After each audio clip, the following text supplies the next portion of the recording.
Let's talk about the business of the day as it relates to theater with your hosts, Darnelle Radford and Mitch Weiss. This is The Business of Theater, a working title.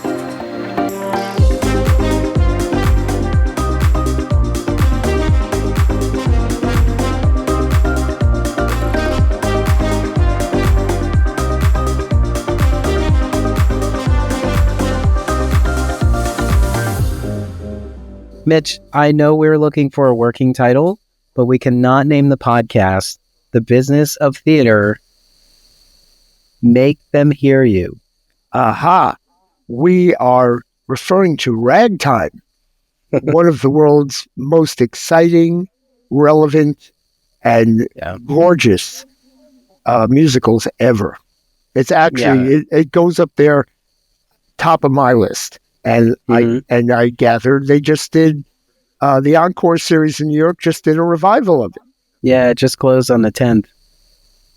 It was wonderful and just somber to kind of be in the theater this week.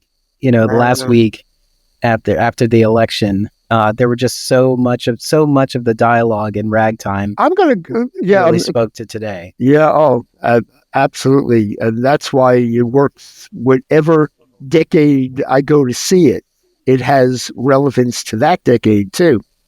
But let's go back. You may have found that, yes, that is our subtitle.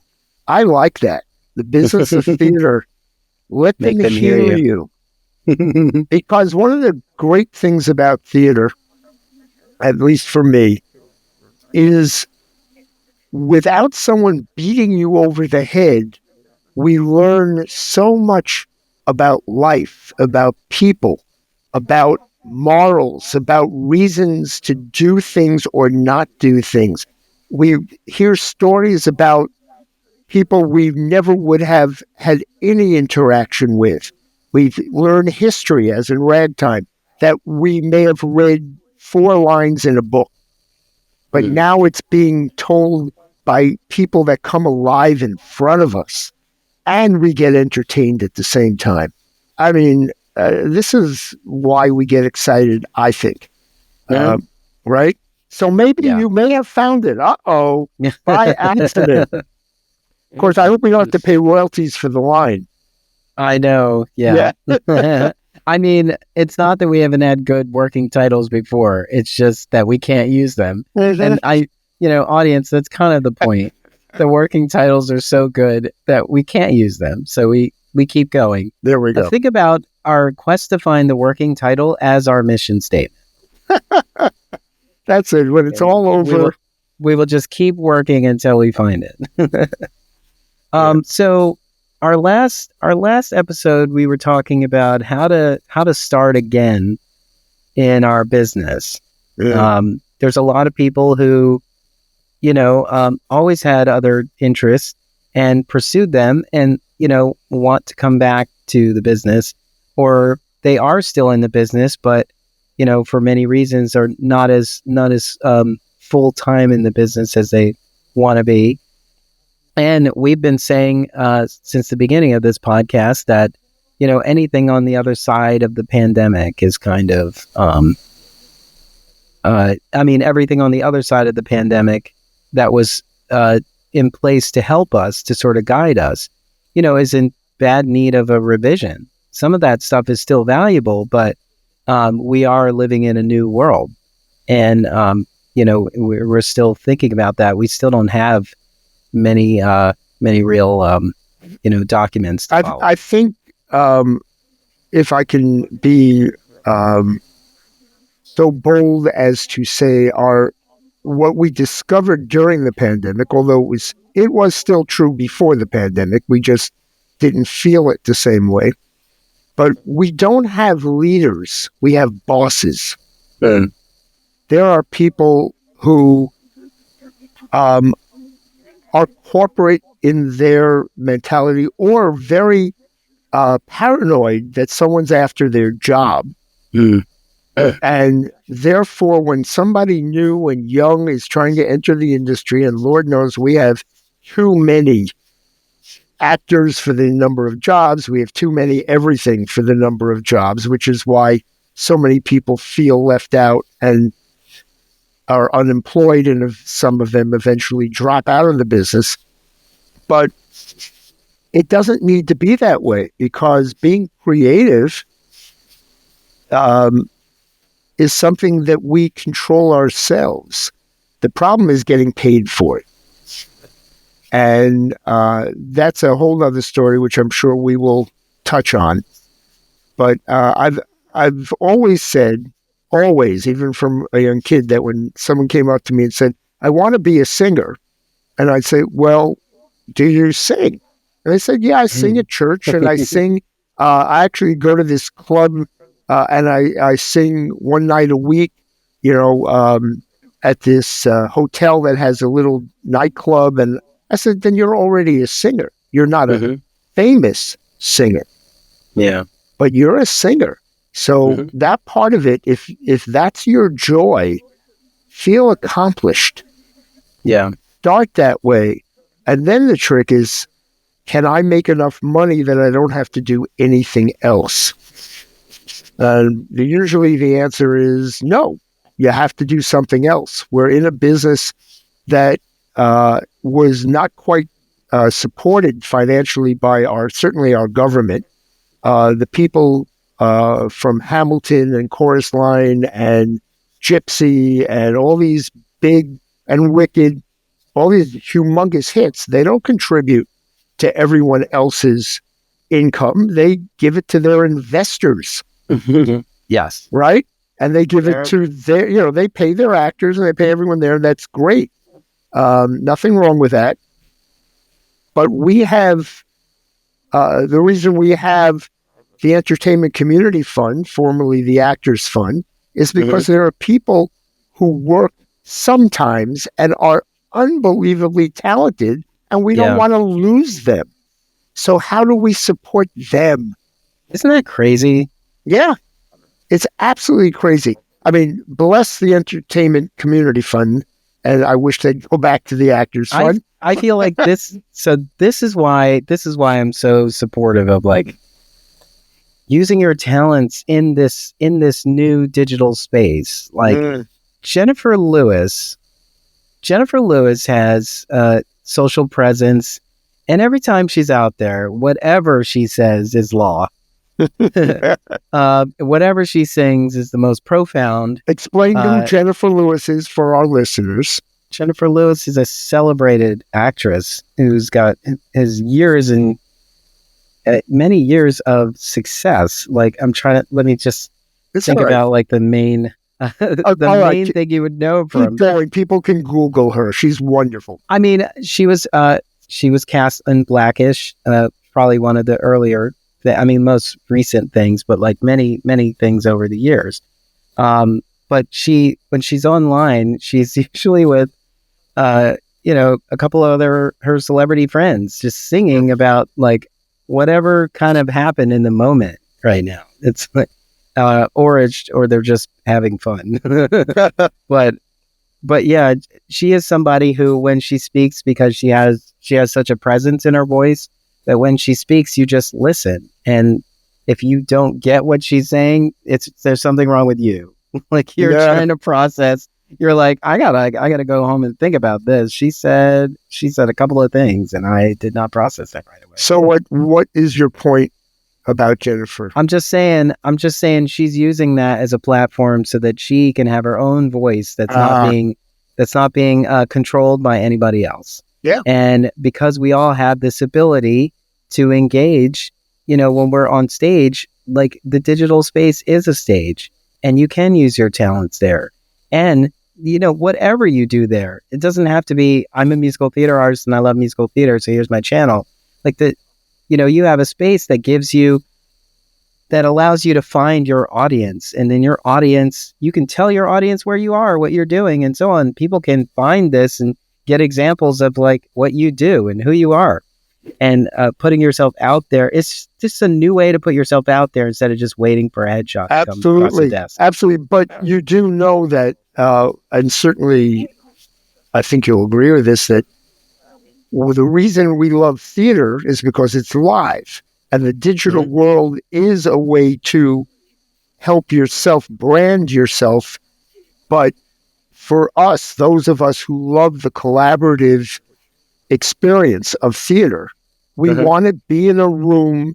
This is not the room where it happens. It's the room with other people where it happens. Yeah. And that's the goal. But sometimes you need to present your talents in any way you can, in any place you can. Yeah. And you need to be able to fail. That's one of the hardest things. So many actors I know put themselves out. They say, I can't do that because I haven't worked on it enough. I haven't done this. If you put it on the internet, it's there forever. You probably don't want to do that. We've done it for years with our websites. And our websites have become worthless. If there isn't anything engaging or moving on the website, it's just like, why did I come here? We already have digital spaces. We just don't see them the same way. Like you might use TikTok on, as a recreational thing, but there are a lot of people making money on TikTok. There are a lot of businesses messaging on TikTok and reaching their audience there. And so, if you are on TikTok, there's a part of you has to think about it. Like, I remember in 2008 when I was able to join Facebook, because Facebook originally was only set up for college students. You had to have a college email to join Facebook. And it was like in 2008 when they opened it up to everybody. And everybody was kind of hesitant. They were not sure about it. But the reason I joined Facebook was for my theater company. That was the reason. I didn't have anything I wanted to do personally, but it was like my theater company and, I can connect to people I went to high school with, I guess, because that was sort of the earlier things you could do. Right. But now those spaces are so commonplace. They are the town hall, in most cases. And they allow you to feel connected to so many people without physically being in their presence. There was an actor that I haven't seen in person for a couple of years because of the pandemic. He got an opportunity out of the country and has been doing that. So came here to do a show during our Fringe, and I met up with him after the show in the audience when he was done, and I said, what's funny? I haven't really talked to you in person in several years. I said, but I feel like we communicate every day. And we do, because he posts something online and I comment on it pretty much every day. It's like unconscious, but it just, the messaging he provides, resonates with me. And so we communicate. And and this is a great conversation because I'm one of those people who finds that a waste of time. The commenting. People, see, to me, is that you need to be intentional with what you're putting online. And if it's your talent or if it's a message that you believe strongly in, fine. I just don't feel I need to comment except when I want to support somebody. To me, that's the comment. All this negativity, not from you, but from so many people, that is a waste. That is ugly. And I feel that way too, which is why it's such a big deal that I actually communicate with him. And because I don't with everybody else. Like, I mean, there are people who message me, I just don't respond. Or I post something and they comment, I don't respond. I just put it, for social media, I just put it out there. I'm like, perhaps the people who are following me did not see this. And so I'm sharing it because it is kind of rolling around in my mind. Like, I've consumed the news this morning. I've been updated on what's currently going on. So as it comes across my social feed, I share it because I'm engaging in this conversation too. But it's not mine. I didn't post it. So I'm not actually looking to have a full-throated conversation. Right. I'm just like helping it get somewhere. and I'm still, look, I'm old school. I became an adult even before the internet existed. You're a little bit country. I'm a little bit rock and roll. Neither. I am neither of those two things. But I will sit down over coffee or lunch face to face as a preference over anything online, even though I do stay online to find out friends who don't live nearby. If I find out someone's died in their family, or there's something they're doing that's very exciting, or their child just won an award, that's a very worthwhile thing, because otherwise I wouldn't know. A major award. But the reason I love theater is because I'm in the room with other people. And I cannot emphasize, for me, you're right, we're not telling everybody. For me, that is always the goal. If I see somebody dancing on TikTok and they are in 30 seconds doing an amazing thing, in my head, I'm going, but could they sustain that working in a theater piece with a story and characters? I Do don't they want know, to? but they might not want to. But in my head, I'm always looking for the next talent, because I want to work on a show and I need collaborators. Well, true. So to me, it's always casting. If you're in Kansas, you can't just run to New York City. No, but you can be hired and go there. True, but how would you be seen if you didn't put yourself out there? Well, that's true, but then people did. That's the reason people go to LA. That's what I'm saying. New York. And trust me, as you know, some of us might find it annoying that you have to do video submissions. Yeah, but I think the people receiving those video submissions would prefer it, because they have a ton of submissions. They have a ton of people to see. And so it might be easier to go through these submissions and then whittle it down to get to invite the people. Except yes, as an initial introduction, of course. But here's the trick for me. In the old days, quote unquote, we had headshots. So someone sent a headshot with a resume, and you'd look at it and say, well, we have a role for someone who has to be 17 and grew up in a white family. Well, you will then be able to go through the headshots and figure that out.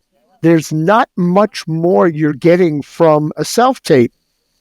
And the self-tape requires the person, the actor, to do so much more work.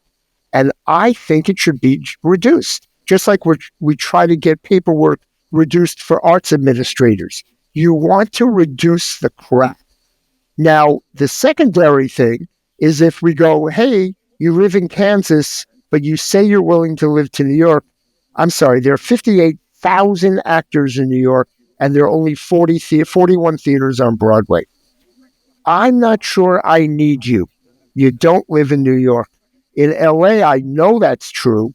Nobody comes into LA if you're not already there. You don't get into the TV or movie industry in LA unless you can make it in a moment's notice to the studio. So you have to be there no matter what. So what are you saying? Spend all your money, struggle to live in New York, which is ridiculous, and just to be available for an audition in person. Or spend your time and money, because you do need a decent camera, decent lights, decent whatever for a self-tape, because there are some phenomenal ones out there, and they're the ones who get the jobs. So you spend your money in Kansas, you do a mediocre self-tape, and you still don't get the job. It still comes down to, if you get to New York and you take a class with somebody that you meet who says, you're my type of person that I need for this show, or I know somebody else who can help you, or it's the connections that'll still get you the job. And every show I've worked on, including the ones that bring in self-tapes, we hired in the room. Not now, maybe that's different in TV and film. I can't speak to that. But I can speak to what we're looking for when we do live theater. We want a live person. You want to be able to say, can you just change that little thing there in a moment? I need you to interact with me as a director or as a choreographer. I need you to try this. Yes, great. You're a great tap dancer. Does that mean you're going to be able to learn my new routine that I give you in literally 5 minutes, because that's all I have time to give it to you, and you've got to be that fast? It will not tell you if they can do that. You still have to be in the room. So yeah, that's not a reason to not have an online presence, though. No, oh no, not arguing you can do both. Yeah, But I'm not saying all those things aren't still valid, although they are very analog and it's 2024. Like I the thing gotcha. is, like, you know, I understand that that's the way, but not to get too much into politics, but some of the criticism that they had about the left was very similar to that. Like, we just have a way that doesn't work for everyone, and we're not realizing that fact. Yeah, I got you. But at the same point, nothing works for everybody. We got that. Yes, I know, but I'm saying, like, we can't instruct people to follow the analog path when that path is already hard for the very people who are already here. So you do have to find a way to do. My argument would still be, it's still just as hard. It's just different. It's just different. Yeah, that's all. And whatever you're good at, if you love the digital formatting, you love self-tapes, you love all that, great. No argument. Do it. But for those people who are really either bad at it, scared, turned off, whatever, the other methods there also. The more options we have, the better. It's always about options. Now, certain casting offices will prefer self-tapes. They can see more people. Other casting offices prefer live. It also depends on the project. And then the question is, do you get the job either way? You most likely, we know how hard it is to get a job. God forbid we add in the diversity factor into all of this, because theater and film and television still doesn't want to open the door behind the scenes. And so we know that's true also, because we still have bosses, not leaders. And I don't know how we fix that. We certainly, again, not trying to bring up politics, but we have learned it's not important to a lot of people.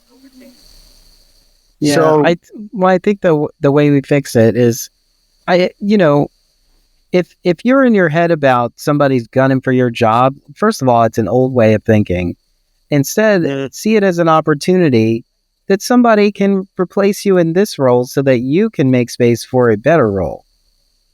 But if you are shit at your job, then yeah, somebody is gunning for your job because they think they can do it better. Now we're switching gears to another topic about people who really don't want to support anyone, because they're scared to death to lose their own job. Which you're right.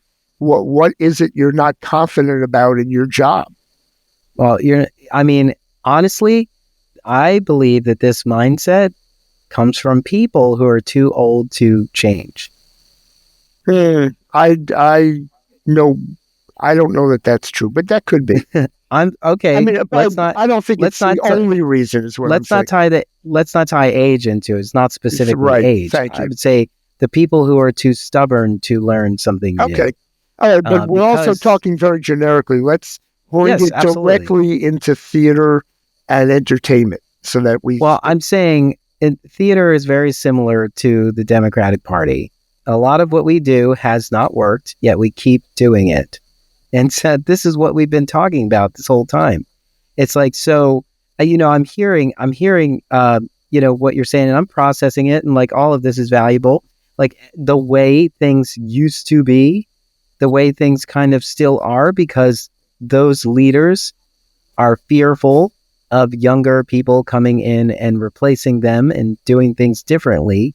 And so we create all of these requirements that are essentially gates to keep people out and make it harder for anyone else to rise in these positions.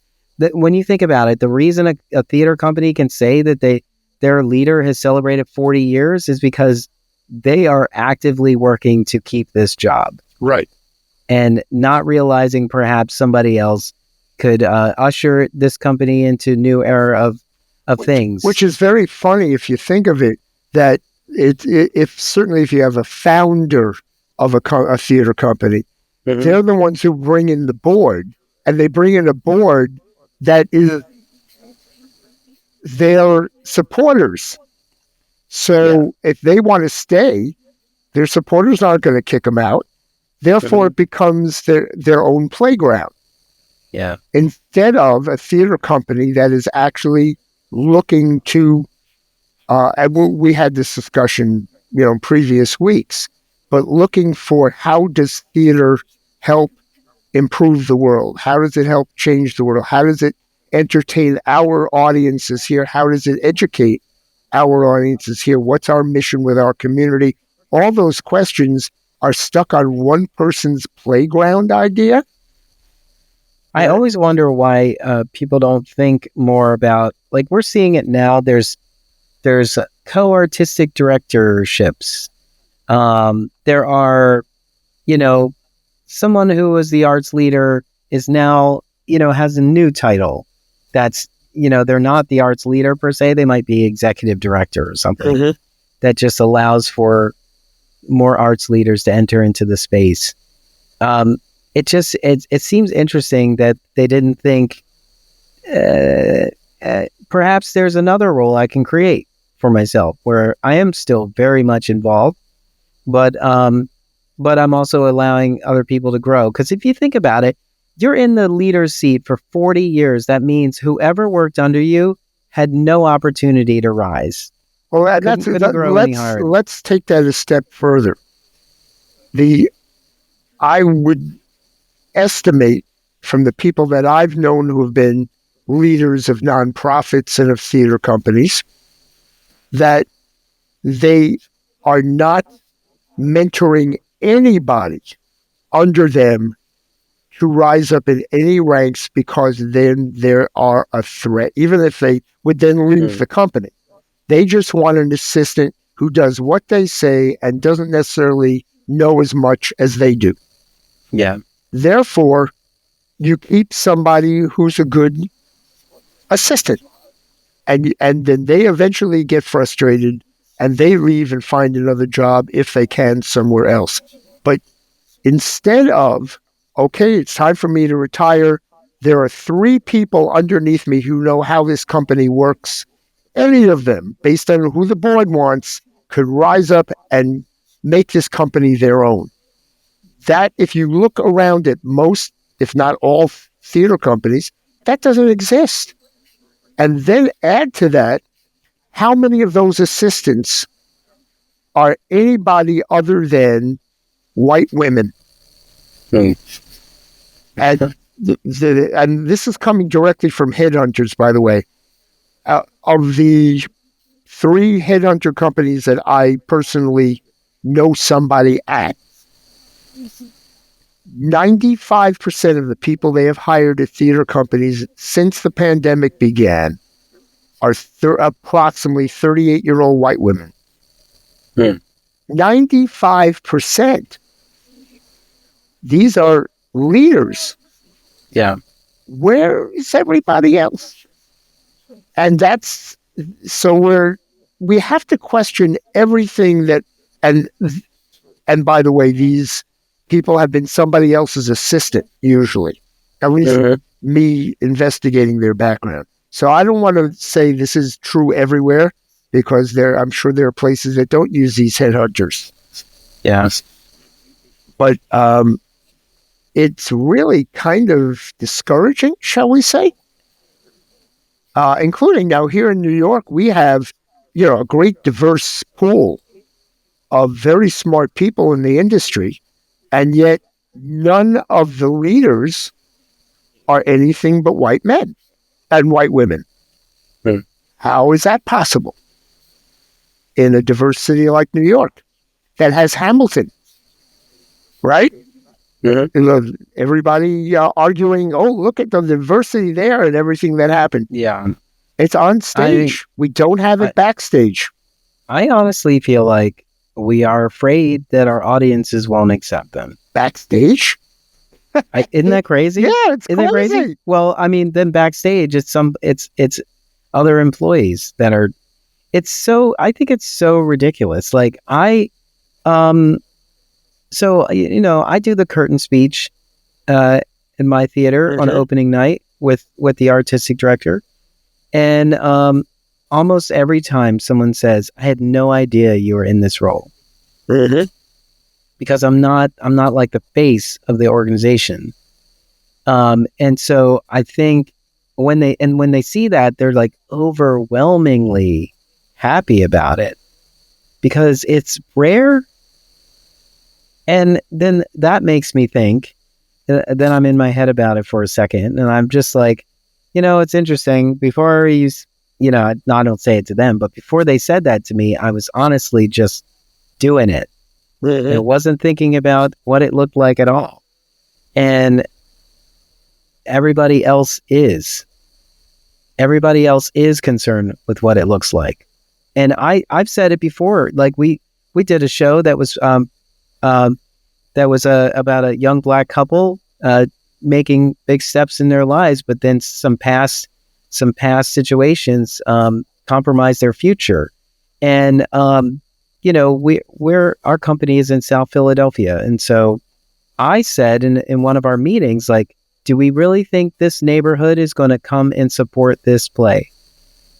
Yeah. And I think we were convinced that was a yes. But then I was like, I walked through this neighborhood. I don't see the makeup of this show in this neighborhood.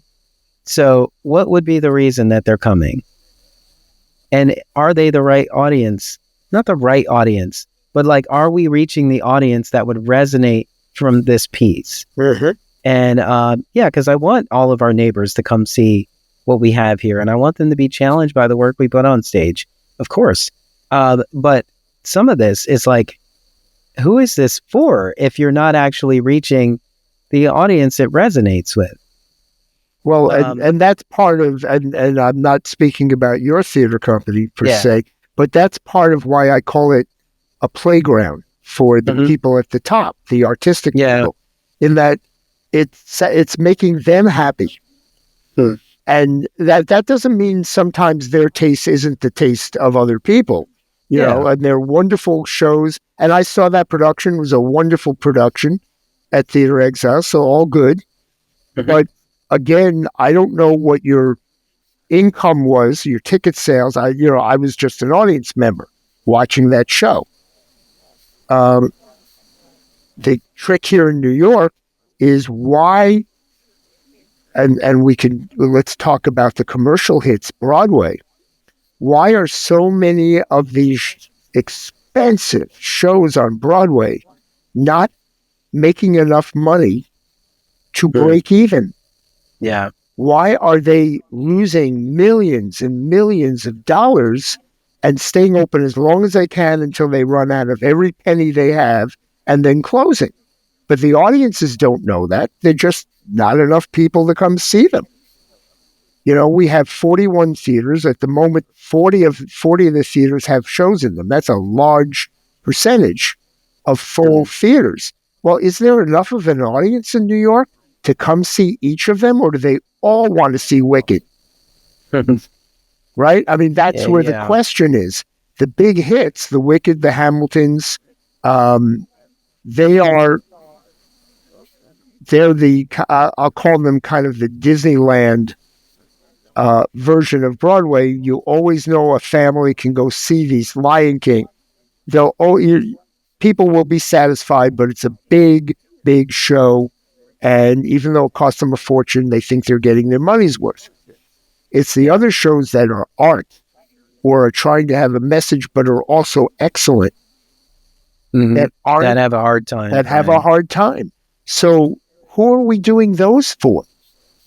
So it's not just your theater company. We're all wondering, you know, even if you put stars in them, a lot of shows just cannot sustain the expense of what it costs to be on Broadway. So this is where I often think, okay, perhaps they just don't know what we're doing, or they don't know enough about it to figure out how they can put themselves enter into the conversation. But then I see companies that just advertise that they've got a show, that they have the show, and people come to that. Like, I'll just use Walnut Street Theater as an example. They're a large theater here, you know. I always say it's Walnut Street Theater and then everybody else because of their size. Like, they're trying to reach the region, you know, we're just trying to reach the city or, you know, the limits of what is considered Philadelphia, you know? But they, you know, I don't think they do as much as all the smaller companies do to talk about what they're bringing to the stage and why.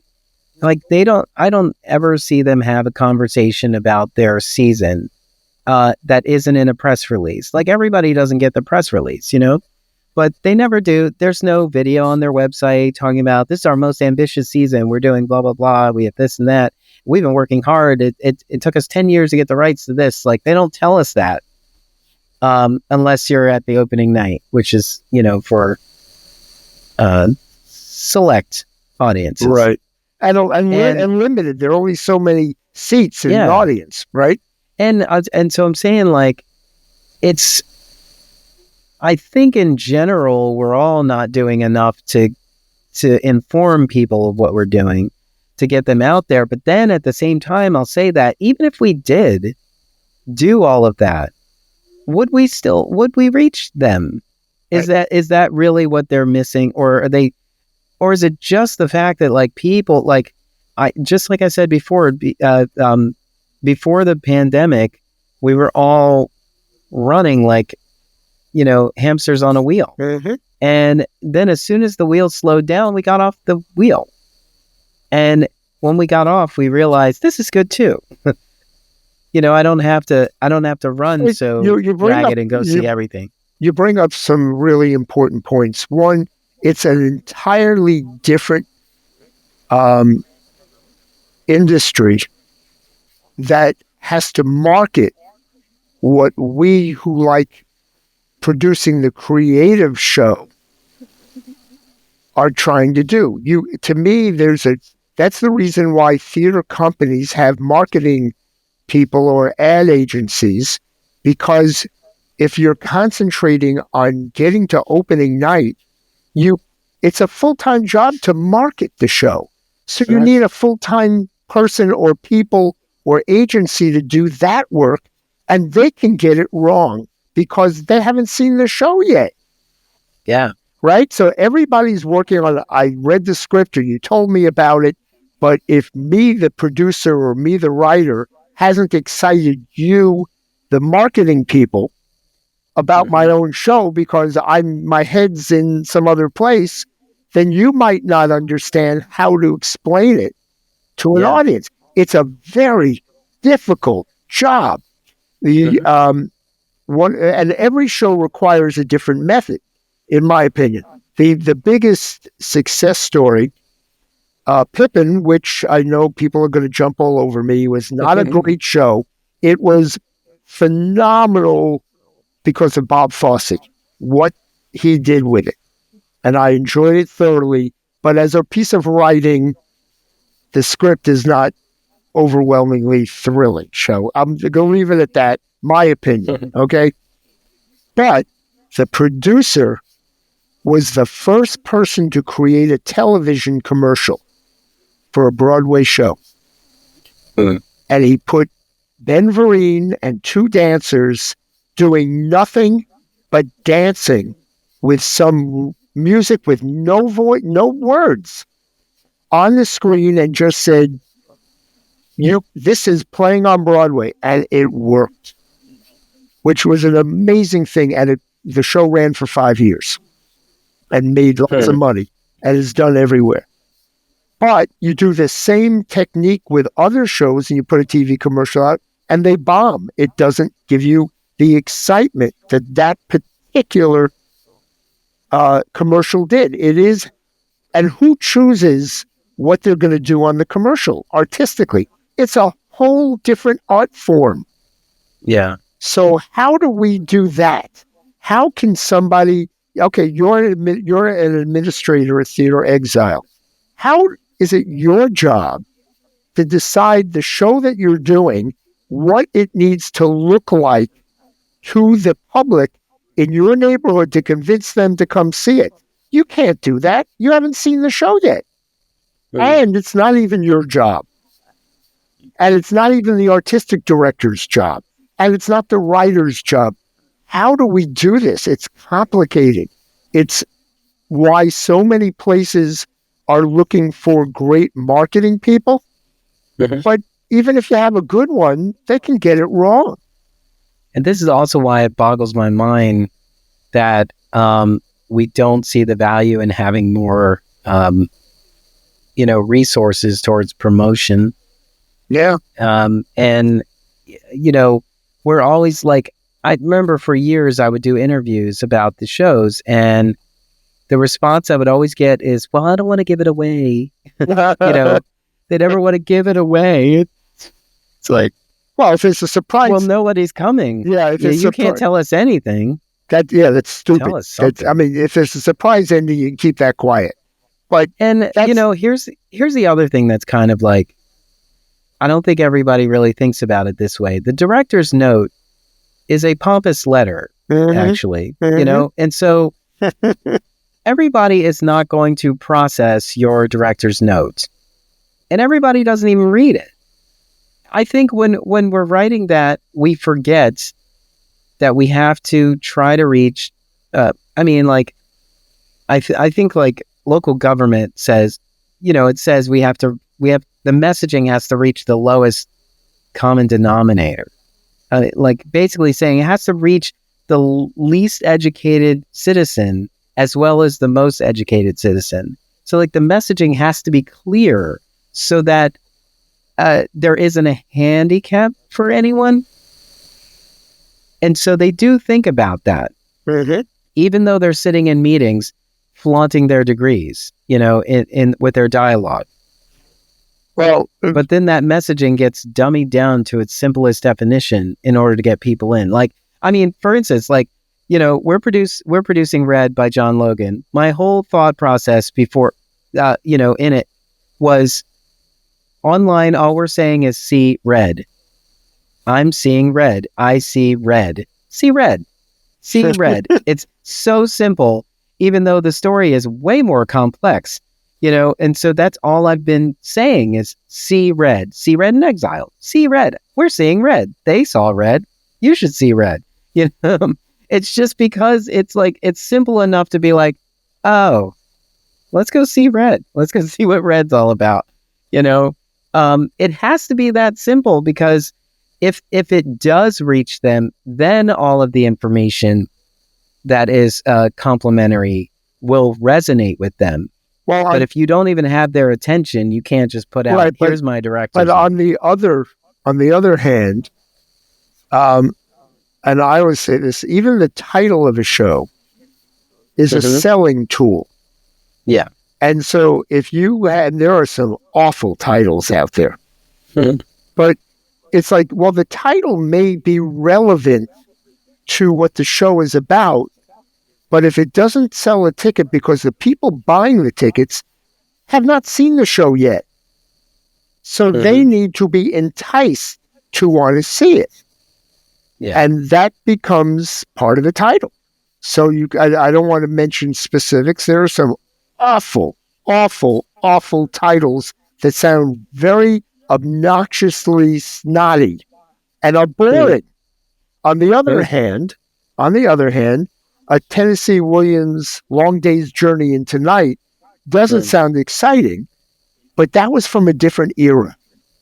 And when people at that time would come to see theater to see great acting and to see great dialogue and the language of poetry in it, that doesn't seem to be the Broadway that was created since Disney came to Broadway. Now it is about how do we put on a spectacular. And that, I think, it hasn't hurt Broadway. Yeah, which is why Moulin Rouge is still running. Thank you. I guess we're just going to agree on that. The show is called Spectacular. There you go. The words are vernacular. Yes. Yes. But let me bring up the statistic. Yeah. And this is more, first of all, one of the great things that the Broadway League of Producers does, and they have improved this over the years. Every public school student in New York every year gets a free ticket to some show on Broadway. Mm. Every year, free. The idea is, how do we develop an audience to keep theater alive? The problem is, if you send them to a show that doesn't excite them, that doesn't help, does it? And the shows that don't excite them are also the shows that have extra seats available. You're not going to get them into Wicked or into Hamilton. You're going to get them into a show that still may be good, but may not be their taste, because that's where the seats exist. Yeah. But here's the trick. Since I was a little kid, the League of Broadway Producers did a study and discovered that in New York, Connecticut, and New Jersey, and Westchester, which is called the Tri-State, only 22% of everyone living in the area has ever seen a show anywhere. That includes high school, regional, Broadway, off-Broadway, anywhere. Only 22%. With all the efforts to increase our audience, it's still 22%. The people who have made the difference on Broadway are tourists. When Disney came, they brought the tourists. Mm-hmm. And that's in my lifetime. And it changed everything. But since that's the audience segment can allow a show to run for 20 years, not the New York area, the 22% can't keep a show running that long. So it's the tourists that keep it running. So if you're after the tourists, now you're creating a different kind of theater because you want to run. Is that what we want to do? How do we sustain a long day's journey into night so that it can break even? One of the ways is you drop the costs so that you don't have to run it for 20 years. Let's bring it in at a price that 6 months of running a show, 18 weeks of running a show, a year of running a show, the show will pay back its investors. If that happens, it's fine that the show only ran that long and it's still quality. The problem is the prices are going through the roof. The costs, I mean. And when the costs go up, so do the ticket sales, which means you're only going to go to the spectaculars, because how can you take a chance on a new show you know nothing about when it costs a fortune? Well, that was the other thing I was going to say. It does feel, I mean, there is truth to the argument that there's so much more to pull people's attention that they're not, the thing is, like, I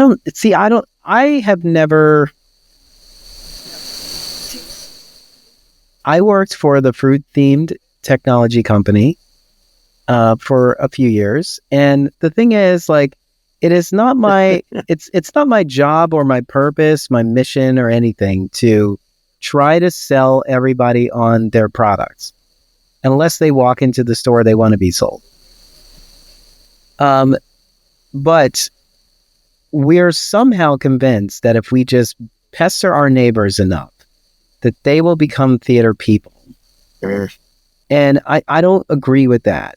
Like, I have best friends who are never in the theater of a show I'm a part of. However my involvement is, they're just not there. They are just not those people. Right. They're not coming because... by the way, I liken it to the fact that you and I have different perspectives on the digital world. Not because I'm against the digital world. I have less interest in it than you do. That's all. Yeah, and I also understand and relate to your position. And I relate to yours.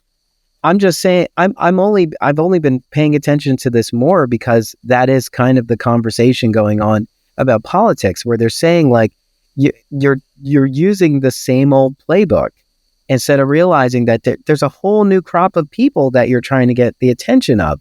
And I think the challenge for theater is that theater wants a new audience, but they don't want to change at the same time.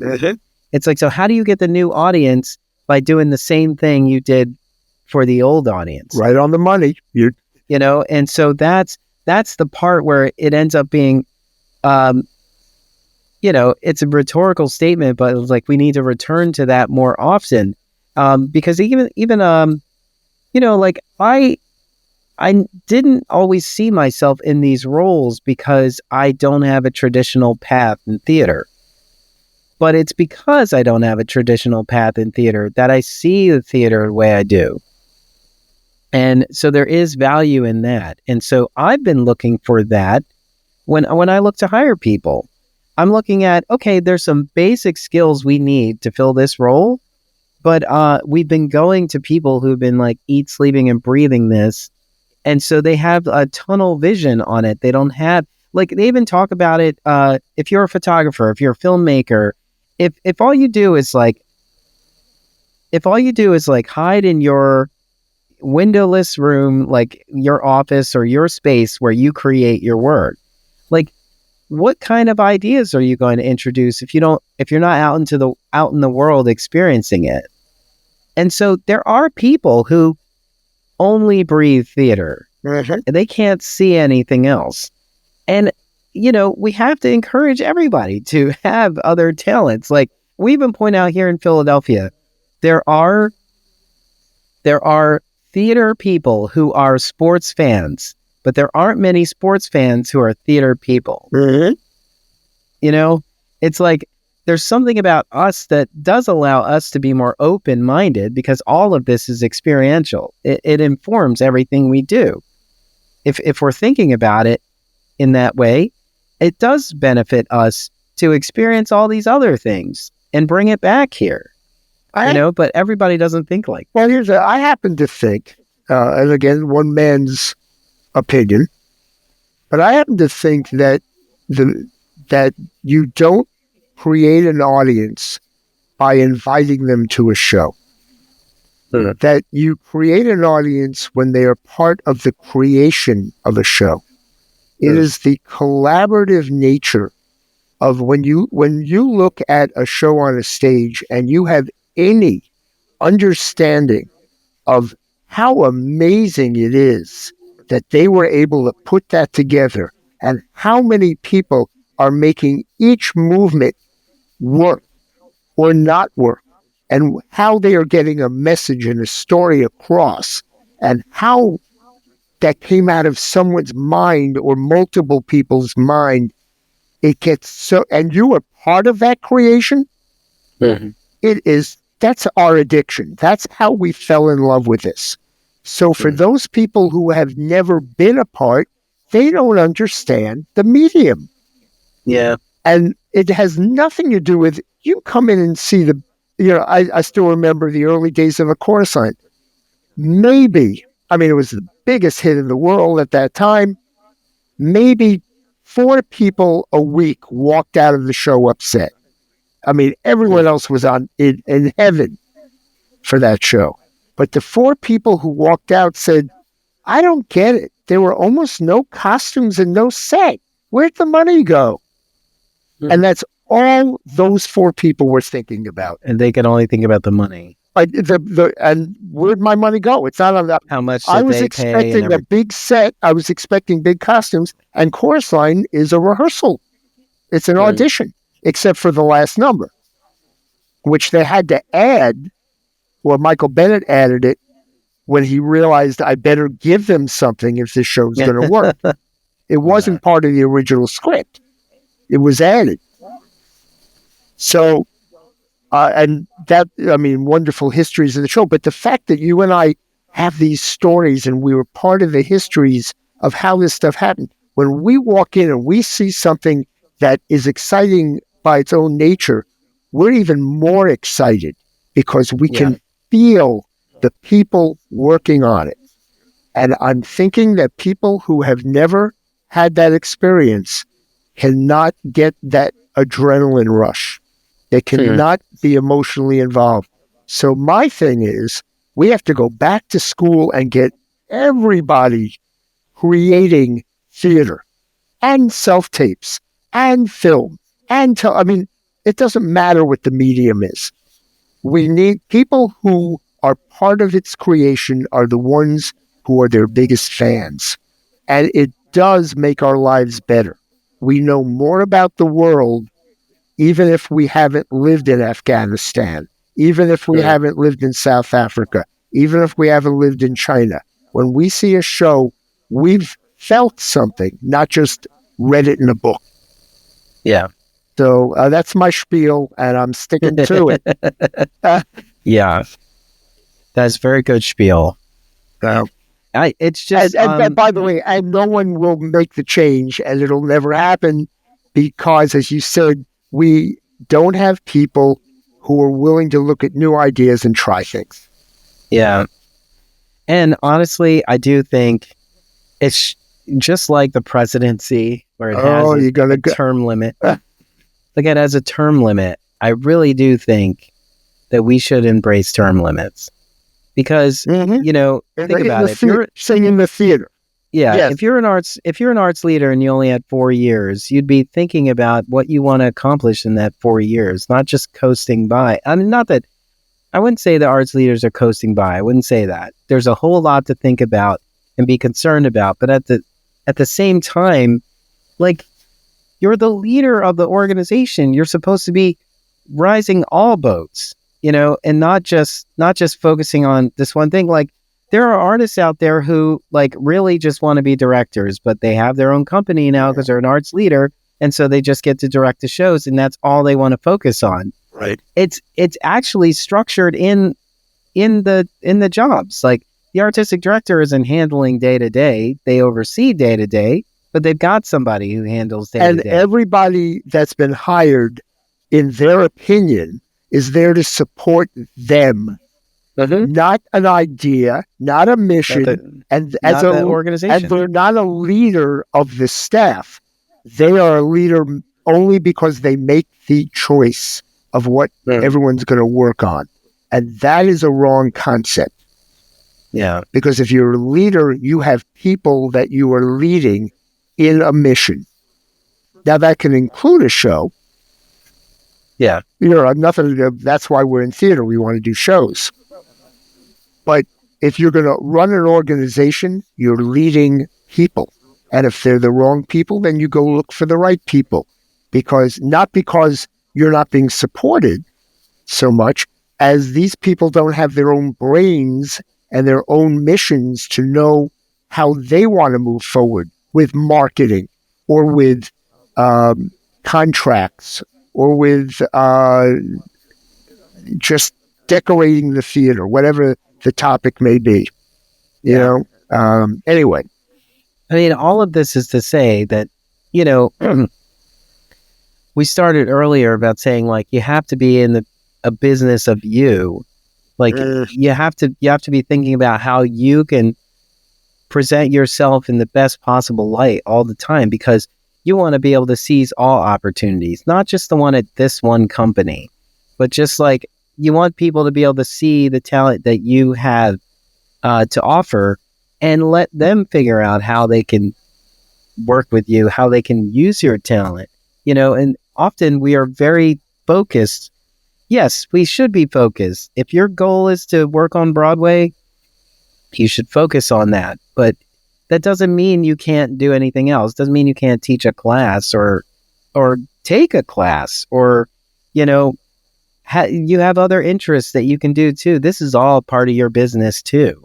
And we all have some of it support. And we all have to be our own entrepreneurs, as if, and you said it's the business of you, that you have to think of yourself as the product that you are supporting. And the product has to be the best product. Otherwise, you have a con job. And we know how many people are con men out there, don't we? So the trick is, you don't want to be one of them. You want to be the real deal, who actually has an idea of what they have to offer. Mm-hmm. And of course, when you're young and you're not sure, hey, I got a job. It's not the job at a theater company. It's not the job I thought I'd want. Well, go learn it and be the best at it, and then take it to your next job. It'll inform you. But at the same point, the job of promoting and marketing yourself, as well as marketing the mission of your job, is essential. It's really hard. I don't know why anybody thinks we do this for fun. It's not fun. It's hard work. take stock in everything you do. Like, my full-time job is director of operations at Theater Exile, but I also run this company that produces these arts podcasts. I also have my hands in other things too, and I have to be organized. I have to have some kind of workflow to allow for any of this to happen, and all of it, is my business as a whole. It's everything I do. Like, I treat the theater as a client of mine, Right. Because in that mindset, that's what I'm doing. Like, because I have other things I'm also focusing on. And so when I do that, it allows me to say, in order to give them the time they need, I have to be available to them at the window of time I'm available to them. And then I got to make time for everything else I want to do too. And, relax and have a life and so on. The good thing is that theater is my life. So when I'm often out at a theater, it's either work or recreation or both. And so it just kind of works out for me. Yeah, it's funny that there are times in which going to the theater for me is getting in the way of the creative work I am supposed to be working on. And yet I almost always, there have been a few bad shows, but even on mediocre shows, I walk away with a new perspective on what I need to bring to the creative work. Something in that show or in that theater said, oh, I didn't think about that before. Let me make sure that on the work that I'm doing in this other place, it's taken care of. And that, I love having to silence my phone because I feel like as soon as they say that, 5 minutes into the show, I have ideas and I'm trying to process them in my head in a way that I can return to them later. And I love that. I'm inspired by all of this. I'm inspired by the art I'm currently experiencing. And so, I love that. And I also love, it's kind of like an exercise to see how much of it I can retain, all the while giving myself to this experience I'm having right now. Are you yawning through this? So sorry. It happens when I'm talking a lot. I've had conversations in front of someone, and with someone, and I'm on a long-winded moment, and I'm yawning. I'm like, ooh, sorry. Anyway, but that yawn is probably telling us it's time. It's time. It is. So that is the business of theater, a working title. I'm Darnelle Radford. And I want to reemphasize, no matter how you feel about anything in your life, in the world, in the industry, let them hear you. Make them hear you. Them hear you. That's it. That is a great way to end. All right. We will see you in the theater. Take care. Oh, wait. What? I'm Darnelle Radford. I'm Mitch Weiss. And then we'll see you in the theater. Bye. Thank you for listening. Tune in next time for another episode of The Business of Theater, a working title, with Darnelle Radford and Mitch Weiss.